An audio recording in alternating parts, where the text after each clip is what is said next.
fear. Stephania grounded herself in acts of love, moral courage, and a desire to do good.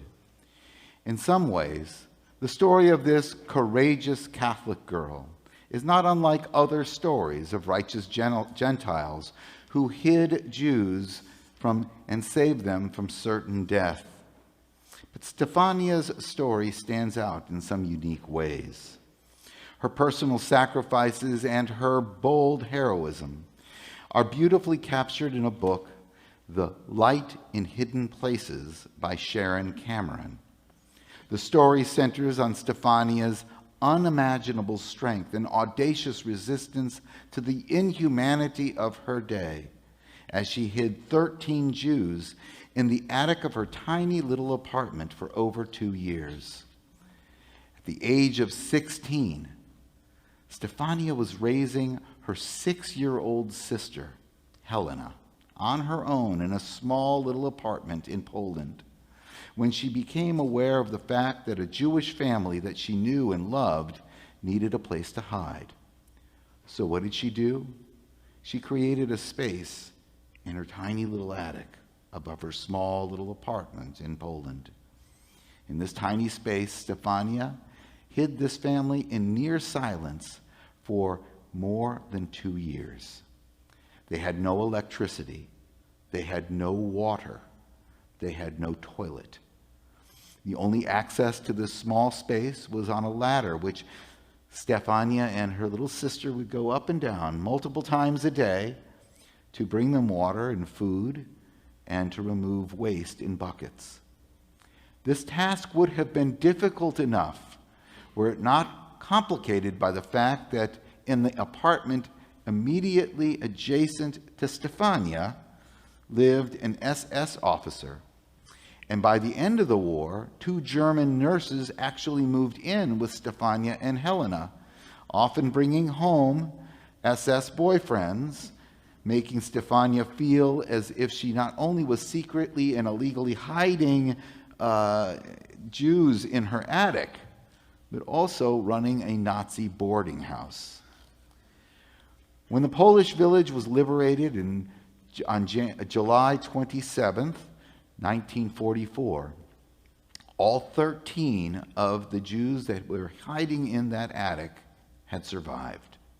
The story, and so many like them, reflect a kind of moral calling that most of us would be hard-pressed to even begin to imagine.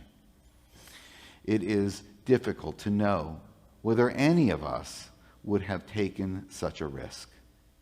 But one thing that we do know for certain is that were it not for such acts of defiance and moral courage, many of us would not be here today.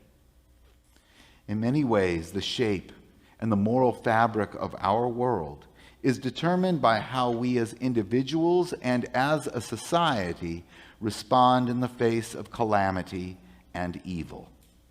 And the question that I would like to explore with us all today is, where does this kind of moral courage and inner strength come from? I would argue it comes from God. It is not uncommon for folks who reject God's existence to challenge me and ask me questions like, where was God during the Holocaust?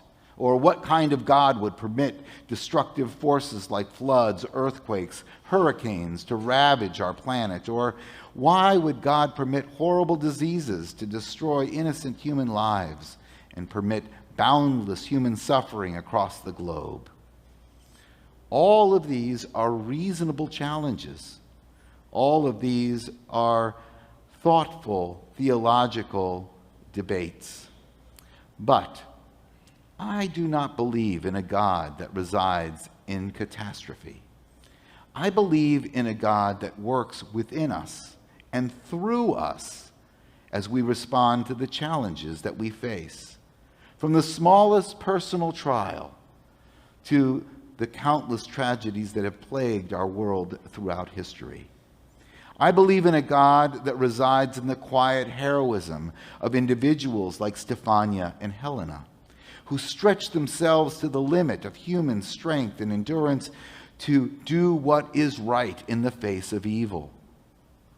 I believe in a God I find God in the willingness of caring people who consistently rise to the occasion to serve and rescue those in need in the wake of disasters like Hurricane Harvey, the California wildfires, the Kentucky floods, and the global pandemic. I find God in the voice of conscience that tells us to reject misguided temptations.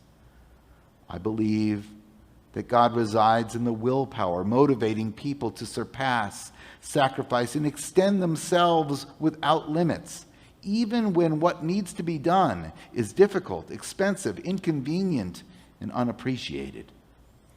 I find God in the capacity of ordinary people who rise to the challenges of life, to find them within themselves qualities of courage that they may not have even known they had until they received the call.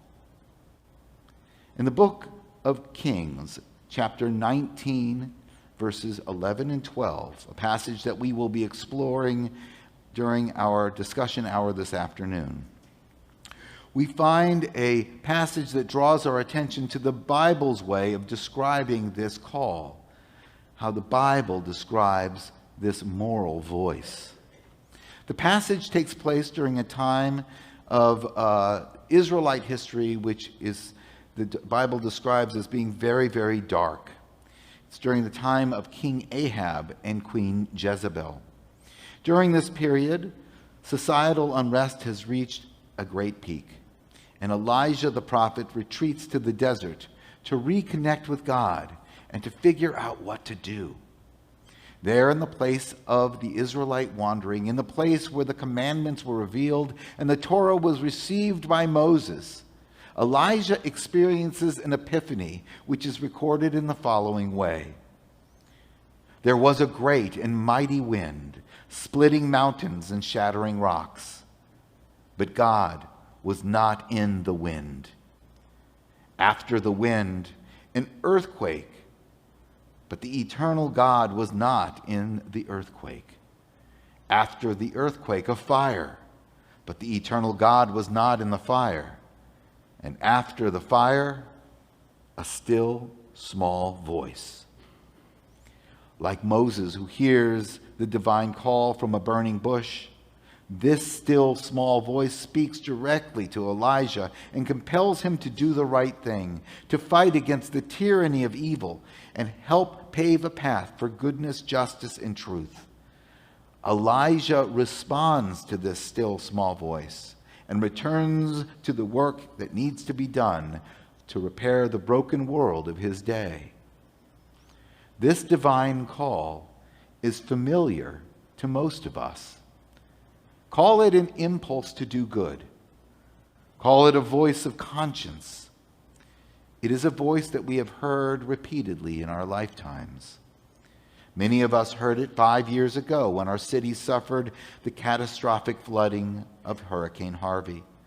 And we hear it today expressed in the needs of those who suffer around us. Throughout our lives, this still small voice will call out to us. And yet, when we hear the call, do we listen?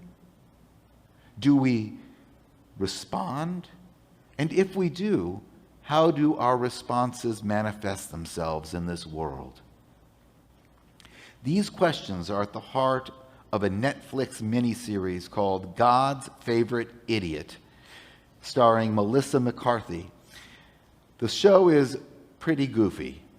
And I don't take the fact that I'm mentioning it in a Yom Kippur sermon as any kind of endorsement for the show itself. You can catch most of its content in the first few episodes if you so are inclined. But that said, the premise of the show itself plays with some really important theological ideas and challenges us to consider the following questions. If God called any of us today to change the world, what would we do? How might we hear that call? Would we blow it off like Jonah does in the Haftorah portion that we will be reading this afternoon? Or would we respond to the call using everything in our power to pursue it? In this show, even an idiot has the skill sets to restore goodness and justice and mercy in the world, which invites the question, if God called any of us, what skills do we possess to help make those changes? Jewish scriptures are replete with characters that have been called by God to deliver messages or invest one's skills to help change the world. Countless prophets, including Elijah, which I just mentioned, were called upon to use the agency of their moral voices to push back on the ill-directed choices of the societies of their time. Other agents of God's work include Noah, whose righteousness and his carpentry skills are directed to build an ark to save the world. Abraham is a visionary of faith, an iconoclast who breaks all models of idolatry in his day to pave the way for monotheism. Rachel's physical strength and her moral fortitude become agency through which God directs the future of the Jewish people through the line of Jacob. Joseph is a dreamer whose dreams will shape 400 years of the history of the Jewish people. Miriam the prophetess is a skilled leader who helps the Israelites navigate the wilderness. Moses, whose moral courage and boundless faith becomes instruments for freedom and redemption of our people. Each of these characters push back against the misguided trends of their day. They choose humanity over personal security. They hear a voice of conscience within them, and they courageously respond to the call as they sacrifice themselves on the behalf of those who need them.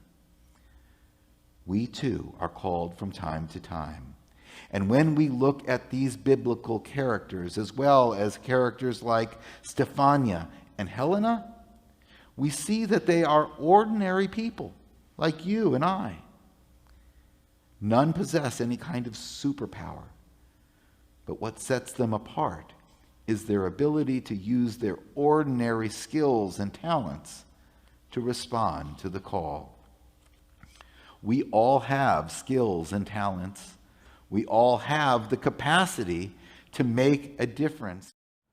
We are often less likely to respond. Another factor that can inhibit our willingness to heed the call is a psychological phenomenon referred to as psychic numbing.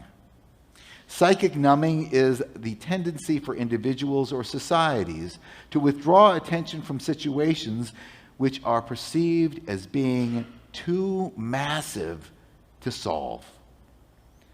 Catastrophes like financial and economic collapse, the risk of nuclear weapons, pandemics, global warming, and so many of the massive moral challenges of our day can seem so insurmountable that we can often grow numb. At times, these issues are so large and so complicated that the pervasive sense of helplessness can permeate a mindset of those who have been called upon to address them. While helping one person and addressing one single crisis may indeed be something that we deem as a manageable task, when the stakes involve millions, individuals and societies become somewhat indifferent. We grow numb. Numb to waves of displaced human beings seeking safety and asylum across the globe. Numb to the pains of the ever-growing numbers of people who go hungry every day. Numb to the homeless, numb to the poor, numb to the ever-increasing violence in our streets, and the massive rise of socioeconomic disparity in our country and around the planet. The truth is, when issues are too big for us to fully grasp, our tendency is to become less like Noah, who uses his skills to build an ark to save the world, and more like Jonah, who flees from his responsibility to try anything whatsoever. Developing a mindset of Noah, a can-do attitude that seeks to respond to a divine call despite obstacles and consequences, is not easy. But there are a few strategies that may be employed to help make the magnitude of our callings a bit more manageable. Here are three.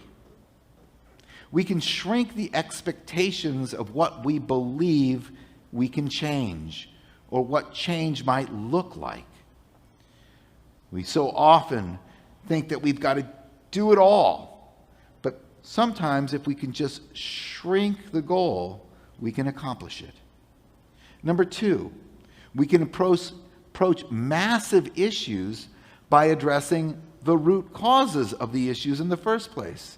So rather than being reactive, we can be proactive by addressing the early stages of what might unfold as a later catastrophe. And number three, we can lend ourselves to global issues by focusing on one person at a time. It is not uncommon to look at any kind of crisis and say, what can I possibly do or say to change this problem? I'm only one voice, I am only one person, and I live in a culture that is unwilling to change. Well, it is within this context and within this culture that we meet Adan. Adan is a 16-year-old Arab-Israeli girl from a village near Nazareth who responded to her call. As an Arabic-speaking Israeli Muslim teenage girl living in a society that dismisses her voice in almost every single way, Adan refuses to turn her back on finding a peaceful solution to the Palestinian-Israeli conflict. We had the privilege of meeting Adan here at HCRJ when she addressed our congregation at a Friday night service in August. Her speech to us came at the end of a 2-week program with Jerusalem Peace Builders Peace Camp. And for those who may not be familiar with this camp that we've been part of for almost a decade now, we bring Israelis, they're all Israelis, we bring Israeli Jews, Muslims, and Christians to the United States to a camp just right outside of Houston, Camp Allen. And there, these students devote 2 solid weeks of hard work to expand their capacities to hear each other and to build bridges toward peace.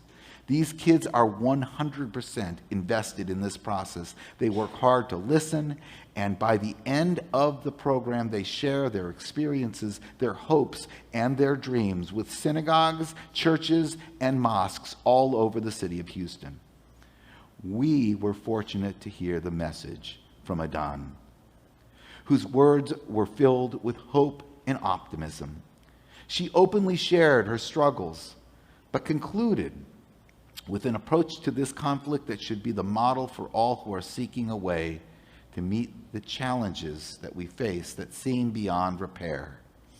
Understanding that she alone could not solve the problems of the region, Adan said the following about the Palestinian-Israeli conflict and her personal role in its resolution. She said, "I know I will not be able to change the problems that plague my community. But when I return, I am determined to shrink them." Adan concluded with a message that embraced the can-do attitude of Noah, who could not save all of the animals in the world.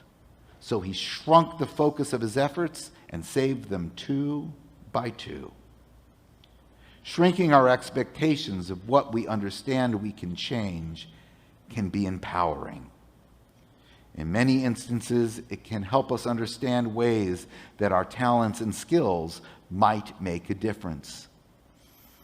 I recently read a story about a remarkable 5th grade teacher and her efforts to address the massive challenges, the rising gun violence in our country in very unconventional but very loving way. every Friday afternoon, this amazing 5th grade math teacher asks her students to take out a piece of paper and to write down the name of 4 children that they would like to sit with in the coming week. Additionally, she asks them to write down the name of 1 child who they would like to nominate in deserving a recognition for the week. All of the ballots that are submitted to her are private, and every Friday afternoon after the children return home from school, the teacher sits down and places all of the papers in front of her, and she looks for patterns. She looks for who is not getting requested by anyone else. She is looking for who cannot actually even think of anyone to request. She looks for patterns of who gets noticed to be nominated for something for the week, and who has lots of friends and who doesn't. You see, this teacher was never looking to create a new seating chart week to week to week, nor was she seeking to really honor exceptional citizens. Her weekly ritual was designed to spot lonely children, students struggling to connect with other kids who are falling through the cracks or not connecting to the social dynamics of her classroom. From week to week, this remarkable teacher was able to spot those who were being bullied and those who were being the bullies. Her unique approach to addressing social isolation and negative classroom dynamics was something that she had started doing the week after Columbine.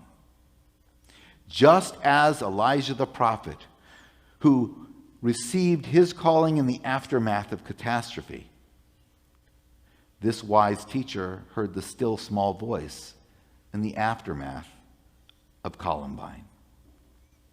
Knowing that all violence begins with disconnection, that all outward acts of violence begin with inner feelings of loneliness. Her calling in the wake of tragedy was to identify and help children who were not being noticed. She alone could not stop the rising tide of gun violence. She alone could not stop the horrors of school shootings. But she realized that she could do something to help it before it happened. She could use every means that she had in her existence to fight the seeds of violence early and often within her circle of influence, her classroom, her students, her love. In the Talmud in Sanhedrin 37a, we are taught, anyone who saves a life, it is as if they save the entire world. In a world that struggles with constant calamities and catastrophes, where the future of our planet teeters in a state of jeopardy, and where the perils of violence, intolerance, hatred, and war threaten our very existence, this teaching from the Talmud can help us overcome the psychic numbness which can often cause us to freeze in times of need. This teaching reminds us that we need not fix everything all at once.